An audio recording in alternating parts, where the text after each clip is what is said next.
lang. Pero hindi ko alam po anong gagawin ko kasi ang alam ko lang mag-zumba. First time ko lang po magsasalita. Pero gusto ko lang naman pong i-share yung mga pinagdaanan ko nung... siya pala yun. Ako nga po pala si May Alegria, dating galing from Davao City pa po. Oh, Davao. Kaso ang mami ko is Batanggenya, ang daddy ko is Rizaleño. Pero dito kami pinanganak sa Davao City. Pero taga rito ang mami ko, kaya ano na po kami dito. Nag-for good na. Pero sa Santa Rita Calzada po ako naka-stay. Dahil doon po kami nakabili ng bahay mag-asawa. Dito na rin po ako nakapag-asawa. Pero nung hindi ko lang po inasahan, nung 2017, August, nagkaroon po ako ng bukol. Hanggang sa nung December 2017, lumaki po siya bigla. Yun daw po yung nakukuha sa stress, sa pagpupuyat, at aminado po ako talaga ako unhealthy lifestyle. Mahilig po ako sa junk foods, hindi po ako kumakain ng mga gulay. Talagang hate na hate ko po yung mga gulay. Aminado naman ako doon. Pero nung January 2, 2018, doon na po ako na-operahan. Invasive ductal carcinoma. Yun po ay tinanggal na po, pinatanggal na yung bukol. Bukod po sa bukol kasi, meron pang nag-positive naman po ako sa estrogen, kung tawagin po yung HER2.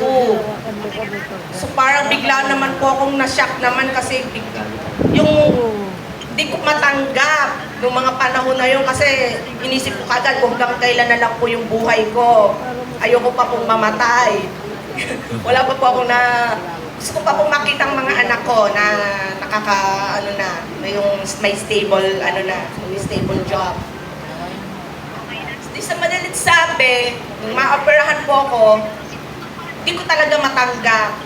Di ko maatim na tingnan yung sarili ko sa salamin kasi nagkaroon ako ng anxiety, depressions. Pero habang kinikimo ako, naisip ko naman na masarap din naman ang buhay kahit ganitong maraming trials. Nag-search ako kung ano ang pwede kong inumin.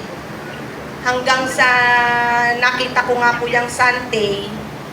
And then ito naman kaibigan ko, si Sister Jo, lagi po akong kinukulit.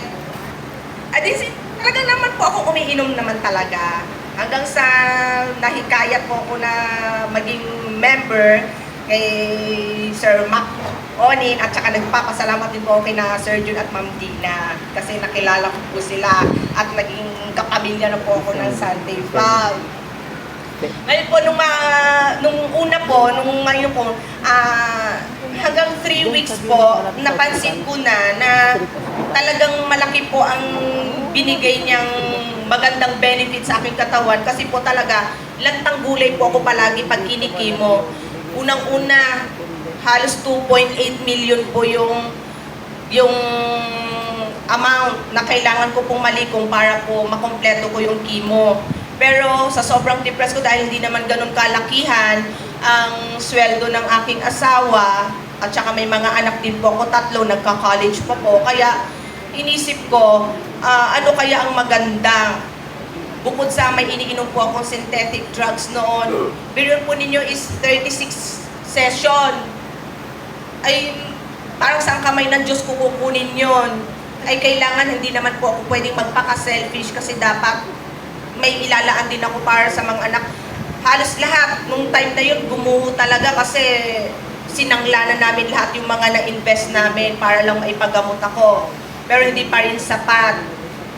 Kaya, instead ang payo ng doktor sa akin, kung ako daw ay laging mag-iisip, mas nakakamatay daw po yung pag-iisip kesa sa yung talagang ano. Kaya naging mindset ko na naisip ko, kailangan maging positive ako palagi. Ay, hanggang sa nakaano ko nga yan, kaya sobrang po ako nagpapasalamat sa Sante Barley kasi talaga nung tinake ko talaga siya, as in talagang bumangon na ako. Dati hindi po ako makapag-CR nang walang akay. Naglabo po ang paningin ko, nagpapalpitate ang puso ko, nagkaroon po ako ng acid reflux,